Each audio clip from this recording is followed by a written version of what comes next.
ದೆಹಲಿಯಲ್ಲಿ ಸಿಎಂ ಡಿಕೆಶಿ ರಣತಂತ್ರ ಸಮಗ್ರ ಅಭಿವೃದ್ಧಿಯನ್ನ ಗುರಿಯಾಗಿಸಿಕೊಂಡು ಕೇಂದ್ರ ಸರ್ಕಾರದ ಮೇಲೆ ಒತ್ತಡ ಹೇರುವ ಕಾರ್ಯತಂತ್ರವನ್ನ ಶುರು ಮಾಡಿದ್ದಾರೆ. ಈ ಕುರಿತಾಗಿ ಒಂದು ರಿಪೋರ್ಟ್ ಇದೆ, ನೋಡ್ಕೊಂಡ್ಬನ್ನಿ. ಕೇಂದ್ರ ಸರ್ಕಾರದ ಮುಂದೆ ಅನುದಾನದ ಅಸ್ತ್ರ. ಪಿಎಂ ಮೋದಿ ಮುಂದೆ ಸಿಎಂ ಡಿಕೆಶಿ 18 ಡಿಮ್ಯಾಂಡ್. ದೆಹಲಿ ಪ್ರವಾಸದಲ್ಲಿರುವಂತಹ ಮುಖ್ಯಮಂತ್ರಿ ಡಿಕೆ ಶಿವಕುಮಾರ್ ನಿನ್ನೆ ಪ್ರಧಾನಿ ನರೇಂದ್ರ ಮೋದಿ, ಹಣಕಾಸು ಸಚಿವೆ ನಿರ್ಮಲಾ ಸೀತಾರಾಮನ್ ಅವರನ್ನ ಭೇಟಿ ಮಾಡಿ ರಾಜ್ಯದ ಬಾಕಿ ಅನುದಾನ ಬಿಡುಗಡೆ ಮತ್ತು ಪ್ರಮುಖ ಯೋಜನೆಗಳಿಗೆ ಅಂಕಿತ ಹಾಕಿಸುವ ನಿಟ್ಟಿನಲ್ಲಿ 18 ಬೇಡಿಕೆಗಳ ಸಮಗ್ರ ಮನವಿಯನ್ನ ಸಲ್ಲಿಸಿದ್ದಾರೆ.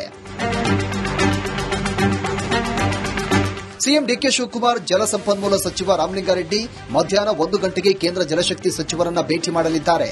ಆ ಮೂಲಕ ರಾಜ್ಯಕ್ಕೆ ಬರಬೇಕಾದ ಅನುದಾನ ತರುವ ಕಸರತ್ತು ಆರಂಭಿಸಿದ್ದಾರೆ. ರಾಜ್ಯದ ನೀರಾವರಿ ವಲಯದ ಪ್ರಮುಖ ಯೋಜನೆಗಳಾದ ಮೇಕೆದಾಟು, ಕೃಷ್ಣಾ ಮೇಲ್ದಂಡೆ, ಭದ್ರಾ ಮೇಲ್ದಂಡೆ ಮತ್ತು ಕಳಸಾ ಬಂಡೂರಿ ಯೋಜನೆಗಳಿಗೆ ಕೇಂದ್ರದ ಹಸಿರು ನಿಶಾನೆ ಅತ್ಯಗತ್ಯವಾಗಿದೆ.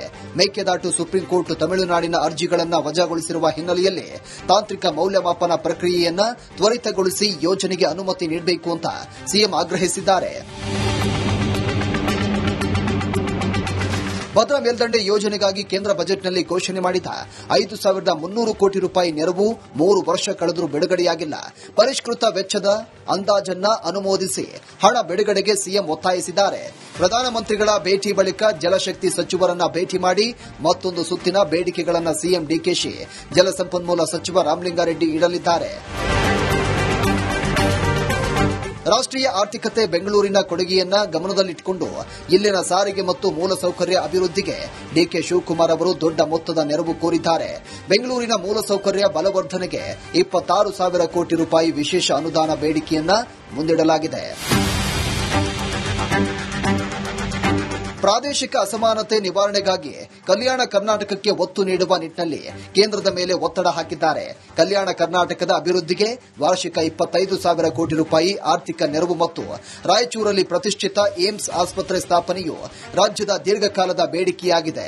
ಈ ಮೂಲಕ ಹಿಂದುಳಿದ ಪ್ರದೇಶದ ಆರೋಗ್ಯ ಮತ್ತು ಮೂಲ ಸೌಕರ್ಯ ಕ್ಷೇತ್ರಕ್ಕೆ ಕಾಯಕಲ್ಪ ನೀಡುವ ಪ್ರಯತ್ನಕ್ಕೆ ಸಿಎಂ ಮುಂದಾಗಿದ್ದಾರೆ. ಹೀಗಾಗಿ ಕೇಂದ್ರ ಸರ್ಕಾರಕ್ಕೆ ರಾಜ್ಯದ ಬೇಡಿಕೆಗಳ ಪಟ್ಟಿಯನ್ನೇ ಸಲ್ಲಿಸಿದ್ದಾರೆ. ಒಟ್ಟಾರೆಯಾಗಿ ರಾಜಕೀಯ ಭಿನ್ನಾಭಿಪ್ರಾಯಗಳನ್ನು ಬದಿಗಿಟ್ಟು ಮೊದಲ ಭೇಟಿಯಲ್ಲಿ ಕರ್ನಾಟಕ ಅಭಿವೃದ್ಧಿಗಾಗಿ ಕೇಂದ್ರ ಸರ್ಕಾರದ ಜೊತೆಗೆ ಸಮನ್ವಯ ಸಾಧಿಸುವ ಪ್ರಯತ್ನ ನಡೆಸಿದ್ದಾರೆ. ಕೇಂದ್ರ ಸರ್ಕಾರ ಸಹಕಾರ ಸಿಗದೆ ಹೋದರೆ ಇದು ಸಹಜವಾಗಿಯೇ ರಾಜಕೀಯ ಕಾಳಗವಾಗಿ ತಿರುವು ಪಡೆಯುವ ಎಲ್ಲ ಲಕ್ಷಣಗಳು ಕಾಣಸಿಗ್ತಾ ಇವೆ.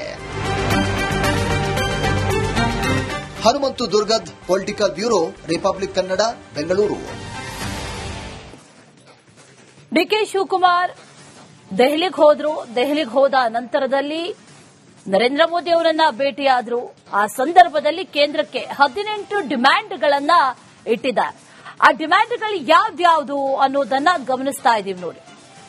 ರಾಜ್ಯಕ್ಕೆ ಏನೇನ್ ಆಗಬೇಕು, ಯಾವ ವಿಚಾರಕ್ಕೆ ಅನುದಾನಗಳು ಬರಬೇಕು, ಜೊತೆಗೆ ಯಾವ ನೀರಾವರಿ ಯೋಜನೆಗೆ ಬಹಳ ವರ್ಷಗಳಿಂದ ಕುಂಠಿತವಾಗಿ ಸಾಗ್ತಾ ಇದೆ, ಯಾವುದಕ್ಕೆ ಶೀಘ್ರವಾಗಿ ಅನುಮತಿಗಳು ಸಿಗಬೇಕು, ಇದೆಲ್ಲದರ ಬಗ್ಗೆಯೂ ಕೂಡ ಕೂಲಂಕುಷವಾಗಿ ಚರ್ಚೆಯನ್ನ ನಡೆಸಿದ್ದಾರೆ ಡಿಕೆ ಶಿವಕುಮಾರ್ ಅವರು.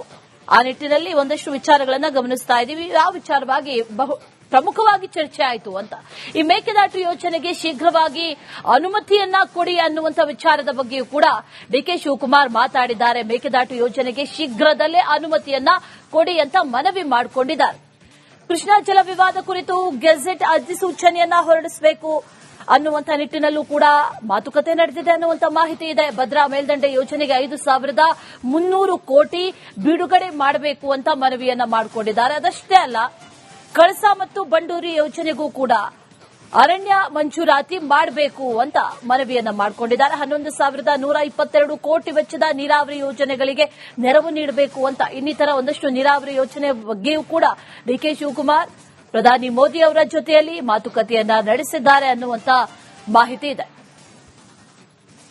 ಇದೇ ವಿಚಾರಕ್ಕೆ ಸಂಬಂಧಪಟ್ಟಂತೆ ಡೀಟೇಲ್ಸ್ ಅನ್ನ ಕೊಡ್ತಾರೆ ನಮ್ಮ ಪ್ರತಿನಿಧಿ ಸುರೇಶ್, ನೇರ ಸಂಪರ್ಕದಲ್ಲಿ ಜಾಯಿನ್ ಆಗಿದ್ದಾರೆ. ಸುರೇಶ್, ಡಿಕೆ ಶಿವಕುಮಾರ್ ದೆಹಲಿಗೆ ಹೋದ್ರು, ಅದರ ಜೊತೆಯಲ್ಲಿ ನೀತಿ ಆಯೋಗದ ಸಭೆಯಲ್ಲಿ ಭಾಗಿಯಾಗಿದ್ದು ಒಂದು ವಿಶೇಷ. ಆದ್ರೆ ಮತ್ತೊಂದು ಕಡೆಯಲ್ಲಿ ನರೇಂದ್ರ ಮೋದಿ ಅವರನ್ನ ಭೇಟಿಯಾಗಿ ರಾಜ್ಯಕ್ಕೆ ಬೇಕಾಗಿರುವಂತಹ ಅನುದಾನ ಆಗಿರಬಹುದು, ಅದರ ಜೊತೆಯಲ್ಲಿ ಉಳಿದಿರುವಂತಹ ಈ ನೀರಾವರಿ ಯೋಜನೆ, ಇದೆಲ್ಲದರ ಬಗ್ಗೆ ಕೂಡ ಮಾತುಕತೆ ನಡೆಸಿದ್ದಾರೆ ಅನ್ನುವಂತ ಮಾಹಿತಿ. ಇನ್ಸೈಡ್ ಡೀಟೇಲ್ಸ್ ಏನೇನಿದೆ, 18 ಡಿಮ್ಯಾಂಡ್ಗಳು ಏನೇನು, ಅದರ ಬಗ್ಗೆ ಏನ್ ಮಾಹಿತಿ ಇದೆ?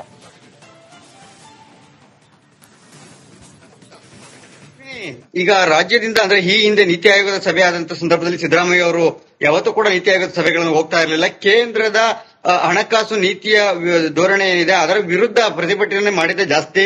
ಮತ್ತೆ ತಮ್ಮ ಸುದ್ದಿಗೋಷ್ಠಿಗಳಲ್ಲೂ ಕೂಡ ಹೆಚ್ಚಿನದಾಗಿ ಕೇವಲ ಕೇಂದ್ರ ಸರ್ಕಾರದ ವಿರುದ್ಧವೇನೇ ಗುಟುರು ಆಗ್ತಾ ಇದ್ದಿದೆ ಜಾಸ್ತಿ. ಅಂದ್ರೆ ಕೇಂದ್ರ ಸರ್ಕಾರ ರಾಜ್ಯಕ್ಕೆ ಬರಬೇಕಾದಂತಹ ಅನುದಾನದ ಪಾಲನ ಸರಿಯಾಗಿ ಕೊಡ್ತಾ ಇಲ್ಲ, ತಾರತಮ್ಯನ ಮಾಡ್ತಿದೆ ಅಂತ ಹೇಳಿ ಹಿಂದೆ ನೀತಿ ಆಯೋಗದ ಸಭೆಗೆ ಮಾಜಿ ಮುಖ್ಯಮಂತ್ರಿಗಳಾದಂತ ಸಿದ್ದರಾಮಯ್ಯ ಅವರು ಆಗ ಹೋಗ್ತಾನೆ ಇರಲಿಲ್ಲ. ಅದ್ರ ಜೊತೆಗೆ ಅಂತ ಸಂದರ್ಭದಲ್ಲಿ ಕೃಷ್ಣ ಬೈರೇಗೌಡರನ್ನ ಕಳಿಸುವಂತದ್ದಾಗ್ತಾ ಇತ್ತು, ಆದ್ರೆ ಅವ್ರು ಹೋಗ್ತಾನೆ ಇರಲಿಲ್ಲ. ಆದ್ರೆ ಈ ಬಾರಿ ಈ ರೀತಿಯ ತಾರತಮ್ಯ ಏನೇ ಇದ್ರೂ ಕೂಡ ಅದನ್ನ ಮಾತುಕತೆಯ ಮೂಲಕ ಬಗೆಹರಿಸಿಕೊಳ್ಬೇಕು, ಸರಿ ಮಾಡ್ಕೊಳ್ಬೇಕು ಅಂತಕ್ಕಂಥ ನಿಟ್ಟಿನಲ್ಲಿ ಡಿ.ಕೆ. ಶಿವಕುಮಾರ್ ಅವರು ಈ ಬಾರಿ ಸ್ವತಃ ನೀತಿ ಆಯೋಗದ ಸಭೆಗೆ ತಾವೇ ಖುದ್ದು ಹಾಜರಾಗಿರ್ತಕ್ಕಂಥದ್ದು. ಜೊತೆಗೆ ನೀತಿ ಆಯೋಗದ ಸಭೆಗೆ ಹೋಗುವ ಮುನ್ನ IAS, IPS, IFS ಅಧಿಕಾರಿಗಳೇನಿದ್ದಾರೆ ಅವರೆಲ್ಲರ ಜೊತೆ ಮಾತುಕತೆ ಮಾಡಿ ಅವರಿಂದನೂ ಕೂಡ ಒಂದಷ್ಟು ಸಮಾಲೋಚನೆ ಮಾಡಿ ಒಂದಷ್ಟು ಮಾಹಿತಿಗಳನ್ನು ತೆಗೆದುಕೊಂಡು ರಾಜ್ಯಕ್ಕೆ ಬೇಕಾದಂತಹ ಯೋಜನೆಗಳಲ್ಲಿ ಪ್ರಮುಖವಾಗಿ 18 ಅಂಶಗಳನ್ನು ಒಳಗೊಂಡಂತೆ ಅಷ್ಟು ವಿಚಾರಗಳಿಗೆ ಸಂಬಂಧಪಟ್ಟಂತೆ ಕೇಂದ್ರ ಸರ್ಕಾರದ ಗಮನವನ್ನು ಸೆಳೆದಿರ್ತಕ್ಕಂಥದ್ದು ಡಿ.ಕೆ. ಶಿವಕುಮಾರ್ ಅವರು. ಅಂದ್ರೆ ಈ 18 ಯೋಜನೆಗಳಲ್ಲಿ ನೋಡಿ, ಕೃಷ್ಣಾ ನದಿ ವಿಚಾರವಾಗಿ ಮತ್ತೆ ಭದ್ರಾ ಮೇಲ್ದಂಡೆ ವಿಚಾರವಾಗಿ ರಾಜ್ಯಕ್ಕೆ ಬರಬೇಕಾಗಿರ್ತಕ್ಕಂಥ 5,500 ಕೋಟಿ ರೂಪಾಯಿ ಏನಿದೆ ಆ ಬಾಕಿ ಹಣವನ್ನ ಕೊಡಬೇಕು ಅಂತಕ್ಕಂಥ ಒಂದು ಮನವಿಯನ್ನ ಮಾಡಿದ್ದಾರೆ. ಜೊತೆಗೆ ರಸ್ತೆಗಳ ಅಭಿವೃದ್ಧಿ ಸೇರಿದಂತೆ ಇನ್ನು ಭದ್ರಾ ಮೇಲ್ದಂಡೆ ಆಯ್ತು ಅಂದ್ರೆ ಜೊತೆಗೆ ಇನ್ನು ಡಬಲ್ ಡೆಕ್ಕರ್ ವಿಚಾರವಾಗಿನೂ ಕೂಡ ಮನವಿಯನ್ನ ಮಾಡಿದ್ದಾರೆ. ಇದನ್ನು ಪೂರೈಸಿಕೊಡಿ ಅಂತ ಕೇಳ್ಕೊಂಡಿದ್ದಾರೆ. ಜೊತೆಗೆ ಏನು ಮೆಟ್ರೋ ಮಾರ್ಗ ಏನು ಇನ್ನು 72 ಕಿಲೋಮೀಟರ್ ಆಗ್ಬೇಕಾಗಿರ್ತಕ್ಕಂಥ ಪ್ರಸ್ತುತ ಆ 72 ಕಿಲೋಮೀಟರ್ಗೂ ಕೂಡ ಕಾಮಗಾರಿ ಪೂರ್ಣ ಆಗೋದಕ್ಕೆ ಸಂಬಂಧಪಟ್ಟಂತೆ ಬೇಕಾದಂತಹ ಅನುದಾನವನ್ನ ಸಂಪೂರ್ಣವಾಗಿ ಬಿಡುಗಡೆ ಮಾಡಿ ಅಂತ ಹೇಳಿ ಕೇಳಿದ್ದಾರೆ. ಜೊತೆಗೆ ಮೂಲಭೂತ ಸೌಕರ್ಯ ಹಾಗೆ ಶಿಕ್ಷಣ ವಲಯ ಮತ್ತೆ ಆರ್ಥಿಕ ವಲಯದಲ್ಲಿ ಕೂಡ ಅಂದ್ರೆ ಸದೃಢವಾಗಿ ಕರ್ನಾಟಕ ನಿಲ್ಲಬೇಕಾಗಿರೋ ನಿಟ್ಟಿನಲ್ಲಿ ಬೇಕಾದಂತಹ ಎಲ್ಲಾ ಪೂರಕವಾದಂತಹ 18 ಅಂಶಗಳ ವಿಚಾರವಾಗಿ ನರೇಂದ್ರ ಮೋದಿ ಅವರ ಗಮನವನ್ನು ಸೆಳೆದಿರ್ತಕ್ಕಂಥದ್ದು. ಈ ಬಾರಿ ಡಿ.ಕೆ. ಶಿವಕುಮಾರ್ ಅವರಿಂದ ಒಂದಷ್ಟು ನಿರೀಕ್ಷೆಗಳಿತ್ತು ಸಹಜವಾಗಿ. ಯಾಕೆಂದ್ರೆ ಈ ಬಾರಿ ನೀತಿ ಆಯೋಗದ ಸಭೆಗೆ ಹೋಗ್ತಾರೆ, ಕೇಂದ್ರದ ಹಣಕಾಸು ಸಚಿವೆ ನಿರ್ಮಲಾ ಸೀತಾರಾಮನ್ ಅವರನ್ನ ಭೇಟಿಯಾಗಿದ್ದಾರೆ, ಪ್ರಧಾನಿ ನರೇಂದ್ರ ಮೋದಿ ಅವರನ್ನ ಭೇಟಿಯಾಗಿದ್ದಾರೆ. ರಾಜ್ಯಕ್ಕೆ ಏನಾದ್ರು ಅನುದಾನ ತರ್ತಾರ, ಏನಾದ್ರು ವಿಶೇಷವಾಗಿ ಅಭಿವೃದ್ಧಿ ಆಗತ್ತ ಅಂತಕ್ಕಂಥನ್ನ ಕಾಯ್ತಾ ಇದ್ರು. ನೋಡಿ, ಎಷ್ಟೋ ಯೋಜನೆಗಳು ರಾಜ್ಯದಲ್ಲಿ ಕೂಡ ಯೋಜನೆಗಳು ಜಾರಿ ಆಗ್ತದೆ, ಅದರಲ್ಲಿ ಕೇಂದ್ರ ಸರ್ಕಾರದ ಪಾಲಿರುತ್ತೆ. ಒಂದು ವೇಳೆ ಕೇಂದ್ರ ಸರ್ಕಾರ ಸರಿಯಾಗಿ ಪಾಲನೆ ಕೊಡದೆ ಹೋದ್ರೆ ಖಂಡಿತವಾಗ್ಲೂ ಕೂಡ ಆ ಯೋಜನೆಗಳು ನೆನೆಗುದಿಗೆ ಬೀಳುವಂತಹ ಸಾಧ್ಯತೆಗಳಿರ್ತದೆ. ಸೊ ಇದೆಲ್ಲವನ್ನು ಕೂಡ ಮನಗಂಡಿರ್ತಕ್ಕಂಥ ಡಿ.ಕೆ. ಶಿವಕುಮಾರ್ ಈ ಬಾರಿ ಸಂಪೂರ್ಣವಾಗಿ ಗಮನಕ್ಕೆ ತಂದಿದ್ದಾರೆ. ಸೊ ಹೀಗಾಗಿ ಆದಷ್ಟು ಬೇಗ ಕೇಂದ್ರ ಸರ್ಕಾರ ಸಕಾರಾತ್ಮಕ ಒಂದು ಸ್ಪಂದನೆ ಸಿಗುವಂತ ಸಾಧ್ಯತೆಗಳಿದೆ.